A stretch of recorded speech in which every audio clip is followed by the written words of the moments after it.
ഇന്നലെ തിരുവനന്തപുരത്ത് വെഞ്ഞാറമൂടിൽ നടന്നത് ഞെട്ടിപ്പിക്കുന്നതല്ലേ? സ്വന്തം ഉമ്മയെ തലക്കടിച്ചു കൊല്ലുന്നു.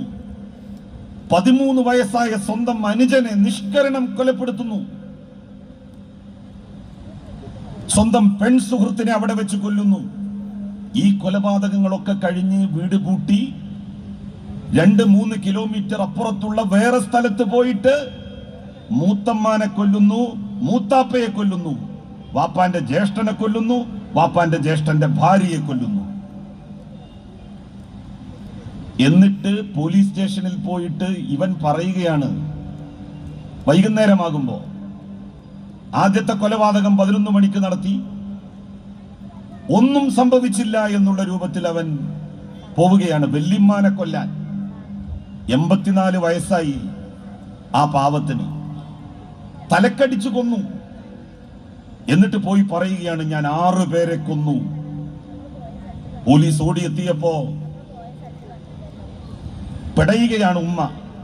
ജീവന്റെ ചെറിയ ഒരു തുടിപ്പ് ബാക്കിയുണ്ട്. അവരെയും കൊണ്ട് ആശുപത്രിയിലേക്ക് ഓടി. 5 പേരാണ് കൊല ചെയ്യപ്പെട്ടത്. ആരെയാണ് നമ്മൾ വിശ്വസിക്കേണ്ടത്? പെങ്ങന്മാരെ കുട്ടികൾ വരുമ്പോ നമുക്ക് നിയന്ത്രണം ഏർപ്പെടുത്താം.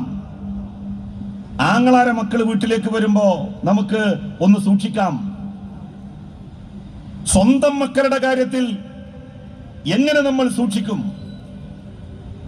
എല്ലാ ബന്ധുക്കളുടെ മക്കളും വീട്ടിലേക്ക് വരുന്നത് നമുക്ക് തൽക്കാലം ജാഗ്രത പാലിച്ച് നിർത്താം. നമ്മളുടെ മക്കളെ വീട്ടിലേക്ക് നമ്മൾ കയറ്റണ്ടേ? മക്കളുടെ കാര്യത്തിൽ ശ്രദ്ധ വിട്ടുപോയാലുണ്ടാകുന്ന അപകടമാണിത്. ഇന്നലെ വൈകുന്നേരം ഞാൻ ഒരു പരിപാടി കഴിഞ്ഞ് വരുമ്പോ ഗൾഫിൽ നിന്ന് 2-3 പേര് വിളിച്ചു. കരയുകയാണ് അവര്. ഉറക്കം വരുന്നില്ല ഉറങ്ങിയിട്ട്.